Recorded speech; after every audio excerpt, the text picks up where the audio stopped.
Hello, good morning. કેમ છો વિદ્યાર્થી મિત્રો? મજામાં? જય શ્રી કૃષ્ણ. ઓનલાઈન એજ્યુકેશનની અંદર જય સરદાર સ્કૂલ દરેક વિદ્યાર્થીનું અભિવાદન કરે છે. હું સાવલી એબી દરેક વિદ્યાર્થીને દિલથી આવકારું છું. ધોરણ 10ની અંદર વિદ્યાર્થી મિત્રો આપણે જિયોગ્રાફીનો પાઠ જોતા હતા. આની અંદર આપણે 1, 2, 3, 4, 5 લગભગ 4 મુદ્દા જોઈ ગયા. આજે આપણે 5મો મુદ્દો જોવા જઈ રહ્યા છીએ. પાઠનું નામ છે વન અને વન્યજીવ સંસાધન.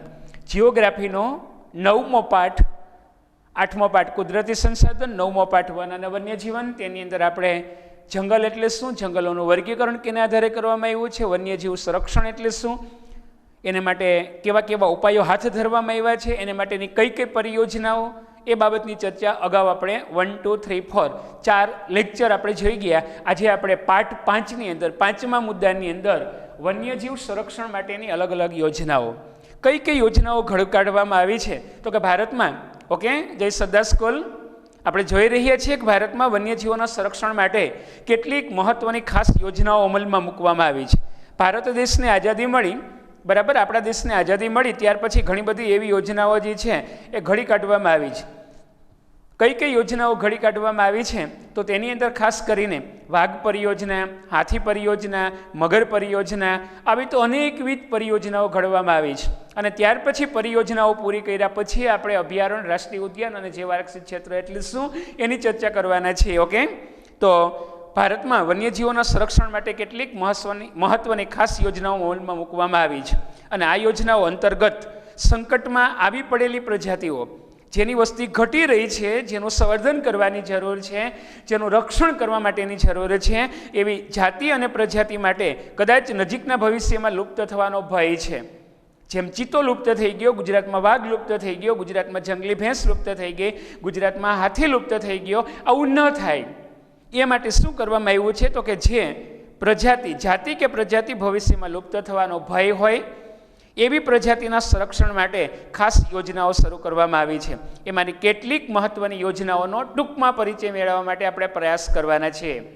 હાથી પરિયોજના કોને કહેવાય, વાઘ પરિયોજના કોને કહેવાય, ગેંડા પરિયોજના કોને કહેવાય, દીપડો બચાવવા માટે હિમ દીપડા પરિયોજના ઘડવામાં આવી છે, ઘડિયાળ પરિયોજના એટલે શું, અલગ અલગ પશુ પંખી પ્રાણીને બચાવવા માટેનો એક પ્રયાસ જે નજીકના ભવિષ્યમાં લુપ્ત ન થાય અથવા ભવિષ્યની અંદર એ જાતિ પ્રજાતિ બચી શકે અને એના માટે અલગ અલગ પ્રકારની વન્યજીવોના સંરક્ષણ માટેની યોજનાઓનો સિતાર, એના માટેનું ચિત્ર જોવા માટેનો આપણે પ્રયત્ન.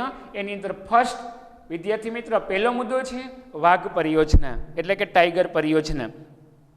એક અંદાજ મુજબ 20મી સદીની અંદર ભારતની અંદર જંગલોમાં વાઘની વસ્તી 40,000થી વધુ હતી. 9મા ધોરણમાં વિદ્યાર્થી મિત્ર આપ જોઈ ગયા કે વાઘ લગભગ 2001ના આંકડા પ્રમાણે 2226 વાઘ 2001ના આંકડા પ્રમાણે.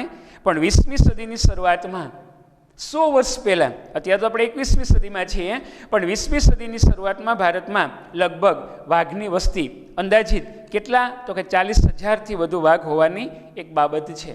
ભારતમાં 20મી સદીમાં, બરાબર, કે 20મી સદીની શરૂઆતની અંદર 40,000થી એ વધુ વાઘ ભારતમાં હતા. બરાબર, 20મી સદીમાં 40,000થી એ વધુ એ વાઘની સંખ્યા હતી.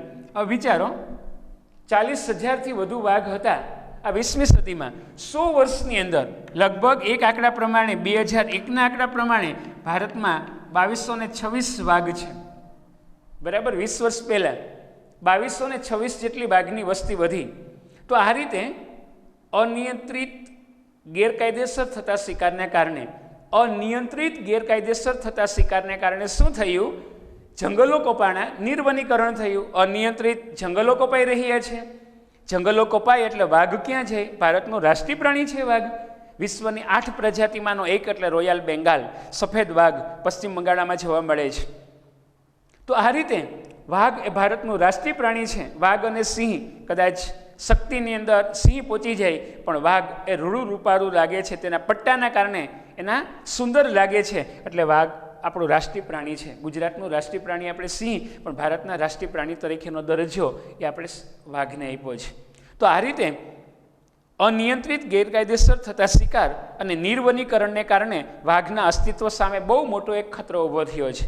લગભગ એક વર્ષની અંદર 60થી 65 વાઘ મૃત્યુ પામી રહ્યા છે. વિદ્યાર્થી મિત્રો વિચારો, એક વર્ષની અંદર એક વર્ષના 365 દિવસની અંદર 60 થી 65 વાઘ મૃત્યુ પામતા હોય તો કદાચ 40,000થી વધુ વાઘની વસ્તી હતી. એક આંકડા પ્રમાણે તો 50,000, પછી 40,000, અત્યારે કદાચ 2,000. વિચારો ને, 50,000માંથી 2,000 વાઘ વધ્યા. ગુજરાતમાં તો વાઘ લુપ્ત થઈ ગયો. પશ્ચિમ બંગાળમાં વાઘ છે, રાજસ્થાનમાં છે, ઉત્તરાખંડની અંદર છે, અમુક રાજ્યની અંદર વાઘ છે. ઘણા બધા રાજ્ય એવા છે કે એક પણ વાઘ નથી. કહેવાનો મતલબ કે છૂટા રખડતા.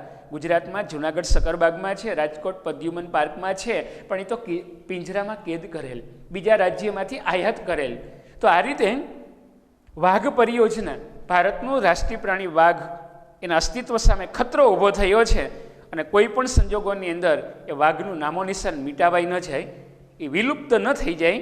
અને એને માટે 1981માં, બરાબર યાદ રાખશો આપણે, આ વાઘ પરિયોજના ઈસવીસન ક્યારે ઘડી કાઢવામાં આવી તો કે 1971ની અંદર. બરાબર, 1971ની અંદર વાઘને બચાવવાના હેતુથી એક વાઘ પરિયોજના ઘડી કાઢવામાં આવેલી છે.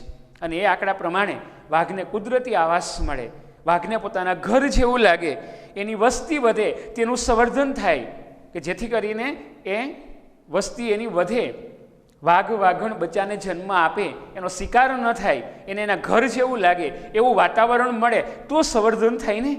એ સતત ટેન્શનમાં હોય, એને લોકોનો ડર હોય, તો કઈ રીતે તે સંવર્ધન કરે અને કઈ રીતે તે બચ્ચાને જન્મ આપે તો એની વસ્તી વધે. તો આ રીતે એ ફ્રેશ, એનું માઇન્ડ પણ ફ્રેશ હોવું જોઈએ અને એવો સમય એને મળવો જોઈએ કે જેથી કરીને તેનું સંવર્ધન થાય, એ બચ્ચાને જન્મ આપે અને એની વસ્તી વધે. તો આ રીતે ભારતનું રાષ્ટ્રીય પ્રાણી વાઘ 1971ની અંદર વાઘને બચાવવાના હેતુથી 20મી સદીમાં 40,000થી વધુ વાઘ હતા.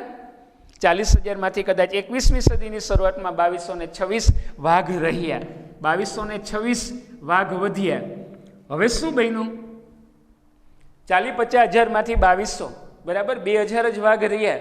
અને એના માટે 1981ની અંદર 1971ની અંદર વાઘ પરિયોજના ઘડવામાં આવી. અને આ રીતે ઉત્તરાખંડની અંદર કોર્બેટ, મધ્યપ્રદેશમાં કાન્હા, ઉત્તરાખંડમાં કોર્બેટ અને રાજાજી, પશ્ચિમ બંગાળની અંદર સુંદરવન, મધ્યપ્રદેશમાં કાન્હા, આવા તો વાઘ માટેના 1, 2, 3, 4, 5, શરૂઆતની અંદર કદાચ 16, પછી એમ કરતાં કરતાં 20, બરાબર. પહેલાં વાઘ માટે તો કે 16 હતા, પછી 20, અને ત્યાર પછી અત્યારે કદાચ 44થી વધુ, બરાબર, વાઘ માટેના ક્ષેત્ર.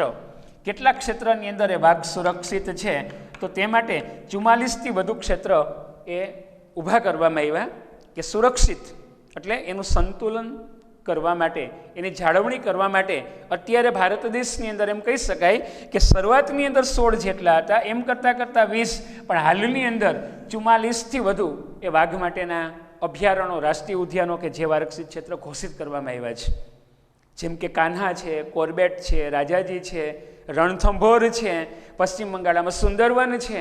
ઘણી બધી જગ્યાએ પશ્ચિમ બંગાળ હોય કે રાજસ્થાન હોય, મધ્યપ્રદેશ હોય કે મહારાષ્ટ્ર હોય, ઉત્તરાખંડ હોય કે કદાચ કર્ણાટક હોય, ભારતના આ બધા રાજ્યોની અંદર એ વાઘને સુરક્ષિત રાખવા માટે, વાઘને બચાવવા માટે 44 જેટલા ક્ષેત્ર એ ઊભા કરવામાં આવ્યા છે. આ ટોપિક આપણે જોતા હતા વાઘ પરિયોજના. ઓકે વિદ્યાર્થી મિત્રો, જય સરદાર સ્કૂલ. તો આપણને ખબર હોવી જોઈએ કે વન્યજીવ સંરક્ષણ માટે કેવી કેવી યોજનાઓ ઘડવામાં આવી છે. વાઘ પરિયોજના એ શું છે, કેને માટે વાઘ પરિયોજના ઘડવામાં આવી છે?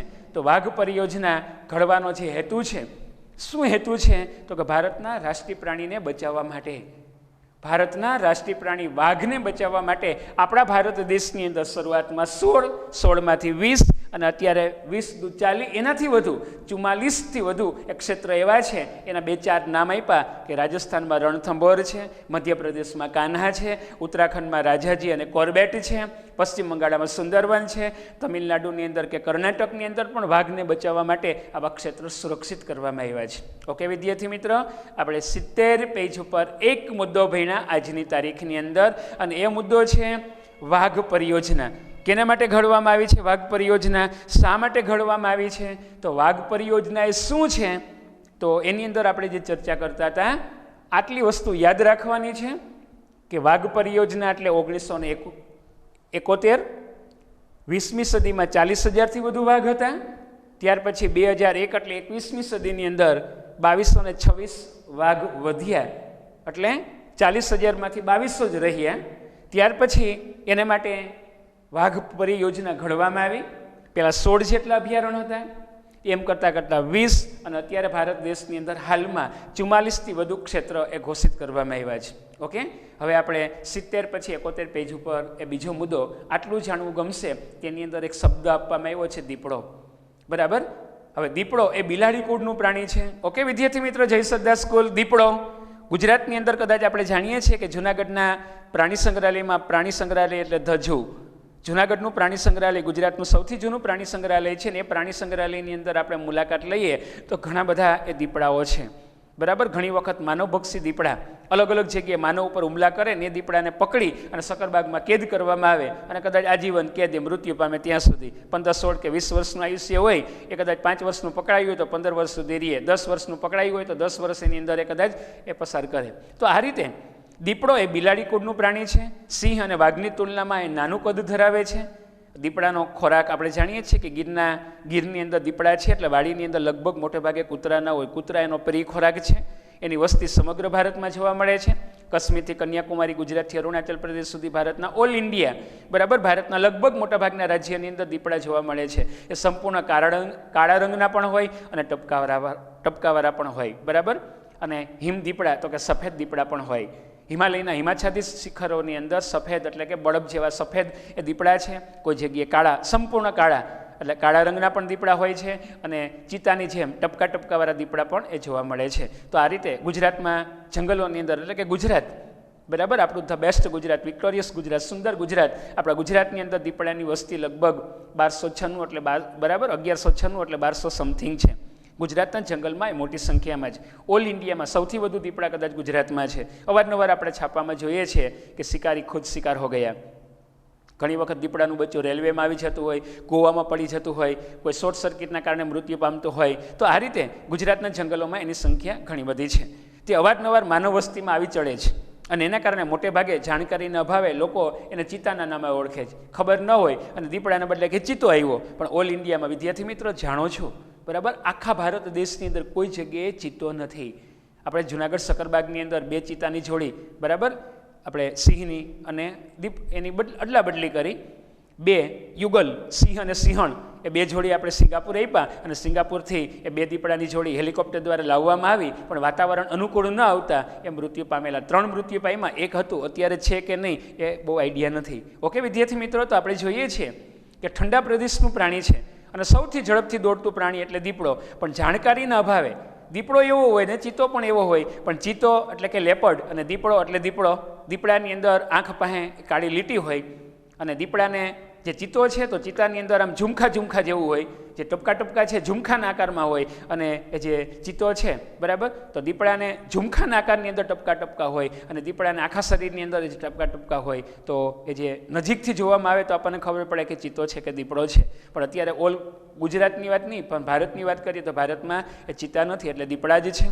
અને એના પટ્ટાના કારણે, બરાબર, ચટપટા. તો આ રીતે દીપડો એ બિલાડી કુળનું પ્રાણી છે. ગુજરાતના જંગલોમાં વધુ વસ્તી જોવા મળે છે. આખા ભારત દેશની અંદર એ દીપડા એ જોવા મળે છે. અવારનવાર માનવ વસ્તી ઉપર, બરાબર, લોકો ઉપર અથવા પશુ ઉપર ઘેટા બકરાનો શિકાર કરે છે અથવા ગાય કે ભેંસનો શિકાર કરવા માટે દીપડા આવી ચડે છે. અને આ રીતે મારણ કરવાના બનાવો અવારનવાર આપણે છાપામાં એ વાંચીએ છીએ. ઓકે, તો આપણે એક મુદ્દો, પહેલો મુદ્દો આપણે ભણ્યા એટલે વાઘ પરિયોજના. ત્યાર પછી આપણે દીપડા વિશેની વાત કરી, બરાબર, કે દીપડો એ શું છે, બરાબર, આટલું જાણવું ગમશે.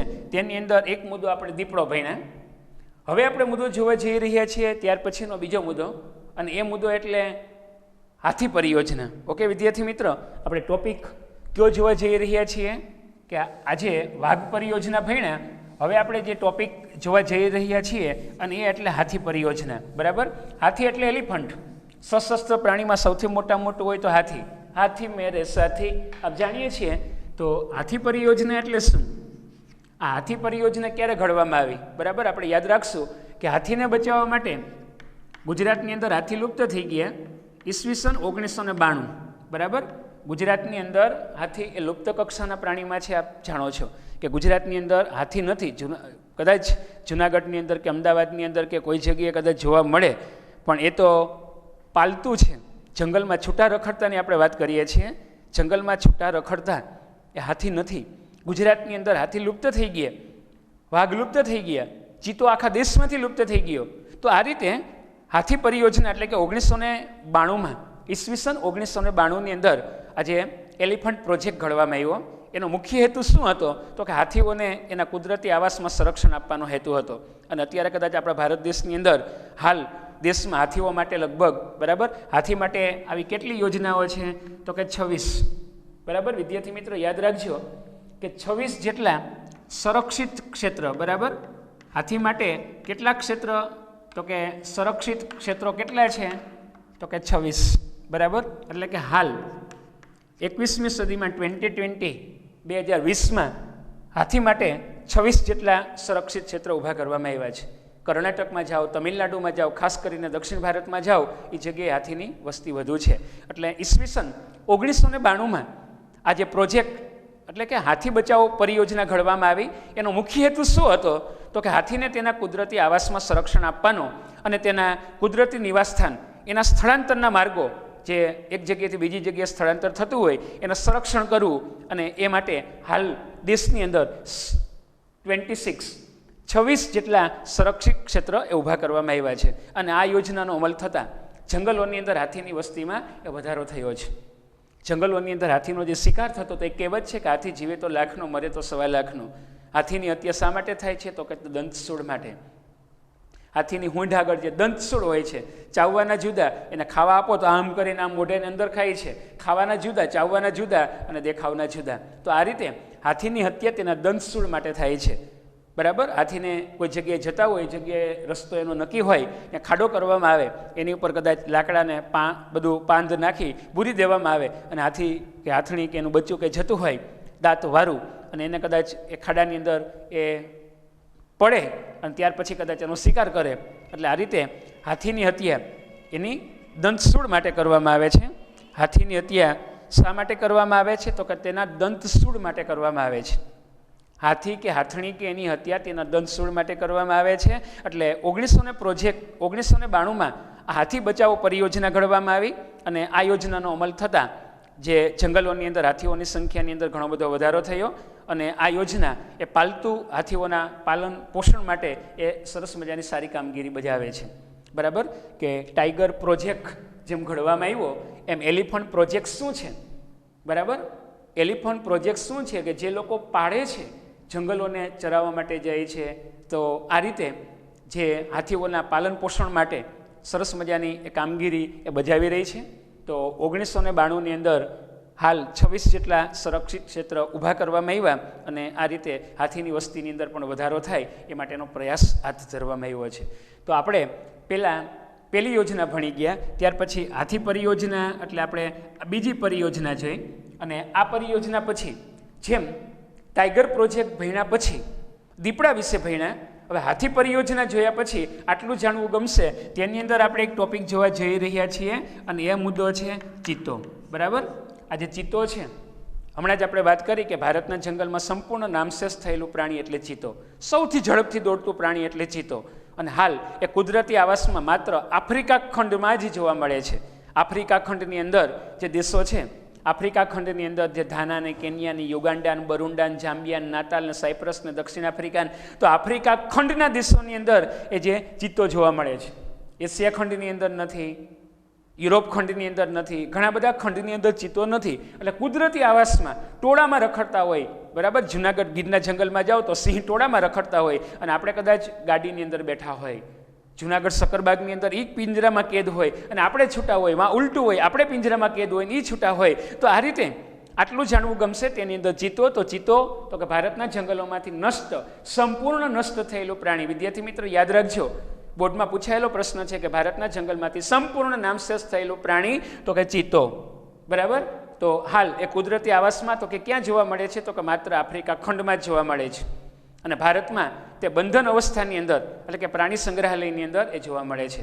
બરાબર ઘણી બધી જગ્યાએ અમદાવાદની અંદર હોય કે કદાચ વડોદરાની અંદર હોય, ભારતના ઘણા બધા પ્રાણી સંગ્રહાલયમાં ધજુ પ્રાણી સંગ્રહાલયની અંદર ચિત્તો જોવા મળશે. પણ આફ્રિકા ખંડની બરાબર બીજા દેશની અંદરથી, બીજા ખંડના બીજા દેશમાંથી આયાત કરેલ, અદલા બદલી કરેલું. આપણે કદાચ સિંહ અને સિંહણ બરાબર, એક જોડી સિંહની આપી હોય ને એના બદલાની અંદર ચિત્તો લીધો હોય. હમણાં જ આપણે વાત કરી કે સિંગાપુરની અંદરથી આપણે આયાત કરેલ 2 જોડી સિંહ આપ્યા ને એના બદલાની અંદર એ ચિત્તા લાવવામાં આવ્યા, પણ અહીંયા વાતાવરણ અનુકૂળ ન આવતા ટૂંક સમયની અંદર 2-3 મહિનાની અંદર મૃત્યુ પામ્યા. તો આ રીતે ભારતના જંગલોમાંથી સંપૂર્ણ નષ્ટ થયેલું પ્રાણી આટલું જાણવું ગમશે તો તેની અંદર ચિત્તો. બરાબર, એક પ્રોજેક્ટ આપણે ભણ્યા ટાઈગર પ્રોજેક્ટ, પછી દીપડાની વાત કરી, ત્યાર પછી બીજી પરિયોજના હાથી પરિયોજના ભણ્યા, અને હાથી માટે 26 જેટલા ક્ષેત્ર ઊભા કરવામાં આવ્યા છે, અને ત્યાર પછી આપણે ચિત્તા વિશેની બાબતો જોઈ. હવે આપણે ત્રીજી પરિયોજના વિદ્યાર્થી મિત્રો ભણવા જઈ રહ્યા છીએ, અને ત્રીજી પરિયોજના શું છે તો કે ગેંડા પરિયોજના. બરાબર, કઈ પરિયોજના છે તો કે ગેંડા પરિયોજના. ગેંડો ભારતનું જંગલી વિશિષ્ટ પ્રાણી છે ગેંડો, અને ગેંડા માટે રાઇનો વિઝન. બરાબર, રાઇનો વિઝન. આ રાઇનો વિઝન એટલે શું તો કે ગેંડાની વસ્તી વધે અને એને માટે જે યોજના ઘડવામાં આવી છે એને રાઇનો વિઝન તરીકે ઓળખવામાં આવે છે. ઓકે વિદ્યાર્થી મિત્ર, આપણે યાદ રાખશું કે કયો મુદ્દો આપણો છે તો કે ગેંડા પરિયોજના. બરાબર, આ ગેંડા પરિયોજના શા માટે ઘડવામાં આવી તો કે ગેંડાને બચાવવા માટે. અને ગેંડા પરિયોજના ઘડવામાં એક નક્કી કરવામાં આવ્યું કે 2020 બરાબર 2020 સુધીમાં એની વસ્તી કેટલી સુધી લઈ જવી તો કે 3000. બરાબર, આ ગેંડાની વસ્તી છે, આ જે ગેંડા છે તો ગેંડા 3000થી વધુ એની વસ્તી કરવી. બરાબર, તો આ રીતે ગેંડા 3000થી વધુ એ વસ્તી વધારો કરવો એ માટે એનું એક લક્ષ્ય નક્કી કરવામાં આવ્યું. અને ક્યાં સુધીની અંદર તો કે 2020. બરાબર, તો ગેંડા પરિયોજના એટલે કે આ પરિયોજના એક સિંગી ગેંડા માટેની પરિયોજના છે. ભારતનું જંગલી વિશિષ્ટ પ્રાણી છે. આ બાજુની સાઈડમાં એટલે અસમની અંદર એ જોવા મળે છે. ભારતનું જંગલી વિશિષ્ટ પ્રાણી એટલે એક સિંગી ગેંડો. અને એક સિંગી ગેંડો તો કે ભારતની અંદર અસમ અને પશ્ચિમ બંગાળમાં વસવાટ કરે છે. અસમની અંદર અને પશ્ચિમ બંગાળ, અને પશ્ચિમ બંગાળની અંદર સુંદરવન, દલદલ, કાદવ કીચડની અંદર તમે જુઓ છો. બરાબર, જુનાગઢ સક્કરબાગની અંદર પણ અથવા અમદાવાદની અંદર પ્રાણી સંગ્રહાલયમાં પણ ગેંડો છે. તો આ ગેંડાની વસ્તી અસમની અંદર વધુ છે. ટોળામાં આપણે ઘણી વખત ટીવીમાં નેશનલ જિયોગ્રાફી કે ડિસ્કવરી ચેનલમાં આપણે જોઈએ છીએ કે આવા ગેંડા, તો ગેંડાની હત્યા તેના શિંગડા માટે થાય છે. તો આ રીતે ભારતની અંદર અસમની અંદર ચાના બગીચાઓની અંદર એની વસવાટ એ કરે છે. પછી પશ્ચિમ બંગાળની અંદર ખાસ કરીને કાદવ કીચડ એટલે કે સુંદરવન, દલદલી વિસ્તારોની અંદર પણ ગેંડાની વસ્તી એ જૂજ સંખ્યામાં વધી છે. એટલે આ રીતે ભારતમાં આ રાઇનો વિઝન શું છે યાદ રાખજો વિદ્યાર્થી મિત્ર કે રાઇનો વિઝન શું ઘડવામાં આવ્યું. આ રાઇનો વિઝનનો હેતુ શું હતો તો ગેંડાની વસ્તી વધે. રાઇનો વિઝન ઘડવાનો હેતુ કે 2020 સુધીની અંદર ગેંડાની વસ્તી 3000 સુધી લઈ જવી. બરાબર, રાઇનો વિઝનનો હેતુ હતો, વ્યૂહરચના ઘડવામાં આવી કે ભારતમાં ગેંડાની સંખ્યા વધારી અને 3000 પહોંચવી જોઈએ. એ માટે એક લક્ષ્ય નક્કી કરવામાં આવ્યો. આપણે જેમ લક્ષ્ય નક્કી કરવામાં આવ્યો હોય કે 99.99 PR લાવીશ, 80માંથી 80 માર્ક હું મેળવીશ, સારામાં સારી ટકાવારી લાવીશ. 10માનું રિઝલ્ટ ખાલી 10માનું રિઝલ્ટ નથી, 1 થી 10 વર્ષનું રિઝલ્ટ એટલે 10માનું રિઝલ્ટ છે. આ પરિસ્થિતિની અંદર પણ આપણે ઘર બેસીને બરાબર ઘરે બેઠા પણ સારો અભ્યાસ કરી શકીએ છીએ. સારો ટાઈમ વેસ્ટ ન થાય, વેસ્ટમાંથી બેસ્ટ ટાઈમ થાય, અને એ માટેનો આપણે પ્રયાસ કરી રહ્યા છીએ. તો ગેંડા પરિયોજના એટલે શું તો કે 2020 સુધીમાં 3000 સુધી એની વસ્તી વધે એ માટેનો લક્ષ્ય નક્કી કરવામાં આવ્યો. અને પરીક્ષામાં પ્રશ્ન પૂછાય કે ગેંડા માટે કઈ યોજના તો કે રાઇનો વિઝન. અને રાઇનો વિઝન એટલે શું તો આ બાબત. ઓકે, ત્યાર પછી આપણે એક સિંગી ભારતીય ગેંડા વિશેની વાત કરી. આટલું જાણવું ગમશે. તેની અંદર એક સિંગી ગેંડો. બરાબર, આ જે એક સિંગી ગેંડો છે એ ક્યાં જોવા મળે છે? એક સિંગી ભારતીય ગેંડો. બરાબર, આપણા ભારત દેશની અંદર આજે આટલું જાણવું ગમશે. તેની અંદર એક સિંગી ગેંડો, અને એના માટે ખાસ કરીને અસમ એટલે બ્રહ્મપુત્ર નદી, અને બ્રહ્મપુત્ર નદીના જે દલદલી વિસ્તારોમાં આ મનાસ ને કાજીરંગા ને બરાબર અસમની અંદર આવેલું મનાસ અને કાજીરંગા, આ મનાસ અને કાજીરંગાની અંદર એક સિંગી ગેંડાની વસ્તી જોવા મળે છે. રાઇનો વિઝન હમણાં આપણે જોઈ ગયા. તો ભારતના બ્રહ્મપુત્ર નદી ચોમાસામાં ગાંડીતુર બને છે. વિદ્યાર્થી મિત્ર, આપ જાણો છો કે ચીનનું પાણી એમાં આવે છે, તિબેટમાં વરસાદ પડે તો પાણી એમાં આવે છે. જેમ એક નદી સિંધુ નદી 2900 કિલોમીટર લાંબી છે, હિમાલયને સમાંતર વહેતી, હિમાલયની પાછળ ચીનમાં થઈ અને ભારતમાં આવે છે. અરુણાચલ પ્રદેશમાં તેના દિહાંગ, ત્યાર પછી એ બ્રહ્મપુત્ર, ત્યાર પછી ગંગા અને બ્રહ્મપુત્રનો ફાટો ભેગો થાય છે અને મેઘના અને પછી પદ્મા નામે ઓળખાય છે, અને બંગાળાની ખાડીમાં એ વિલીન થાય છે.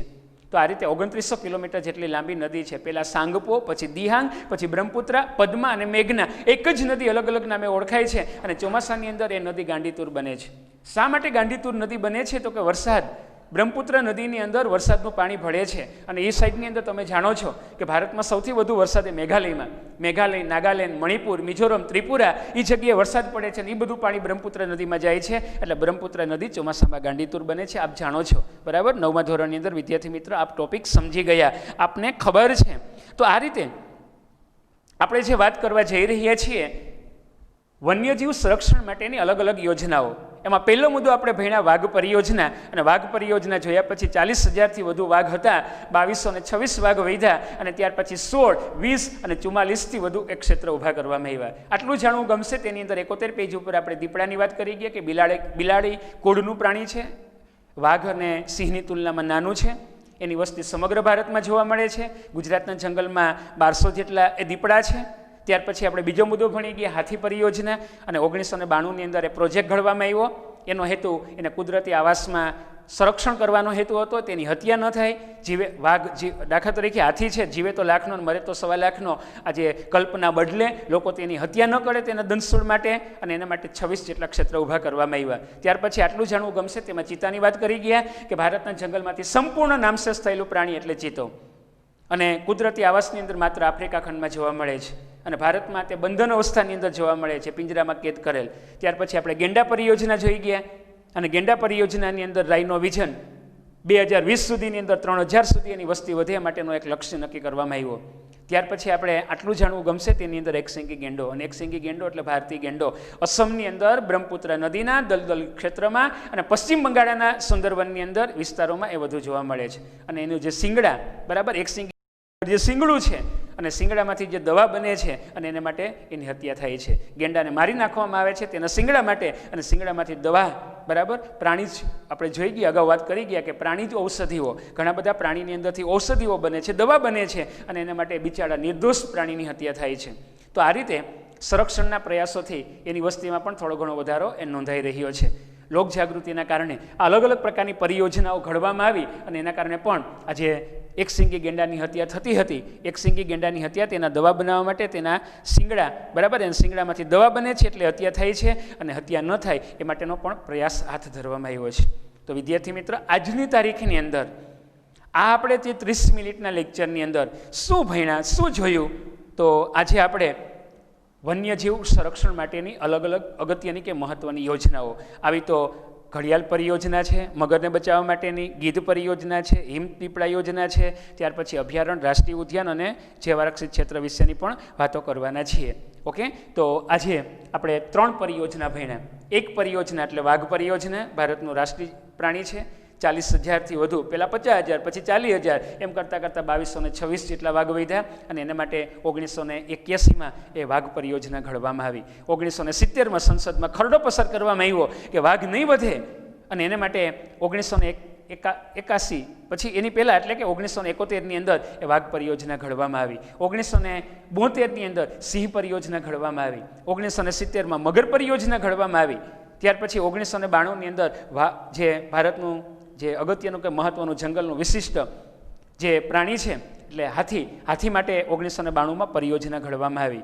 ત્યાર પછી રાઇનો વિઝન એટલે ગેંડાની વસ્તી વધે એ માટે પ્રયાસ કરવામાં આવ્યો, અને 2020 સુધીની અંદર 3000 સુધી લક્ષ્ય નક્કી કરવામાં આવ્યો. અને એકસિંગી ગેંડો, ભારતનું જંગલી વિશિષ્ટ પ્રાણી એકસિંગી ગેંડો, જે અસમની અંદર અને પશ્ચિમ બંગાળની અંદર દલદલી ક્ષેત્રમાં જોવા મળે છે, કાદવ કીચડમાં જોવા મળે છે, એની અંદર પણ એ વસ્તી વધે એ માટેનો પ્રયાસ નક્કી કરવામાં આવ્યો. તો રાજ્ય સરકાર અને કેન્દ્ર સરકાર અને રાજ્ય સરકારના પ્રયાસોના કારણે અભયારણ્યો બન્યા, રાષ્ટ્રીય ઉદ્યાનો બન્યા, જંગલોનું સંવર્ધન થાય માટેના પ્રયાસો હાથ ધરવામાં આવ્યા કે જેથી કરીને વન્યજીવ સંરક્ષણ થઈ શકે. તો આવી વન્યજીવ સંરક્ષણ માટેની 1, 2, 3, 4, 5, 6 કરતાં વધુ યોજનાઓ છે. આજની તારીખની અંદર આપણે આ લેક્ચરની અંદર 3 પરિયોજના ભણ્યા. એક પરિયોજના એટલે વાઘ પરિયોજના, પછી આટલું જાણવું ગમશે તેમાં દીપડા વિશેની સમજ મેળવી. બીજી પરિયોજના એટલે હાથી પરિયોજના 1992, અને ત્યાર પછી આટલું જાણવું ગમશે તેમાં ચિત્તા વિશે ભણ્યા. ત્યાર પછી ગેંડા પરિયોજના, અને ગેંડા પરિયોજનાની અંદર રાઇનો વિઝન, અને રાઇનો વિઝન પૂરું કર્યા પછી આપણે ભારતનો એક સિંગી ગેંડો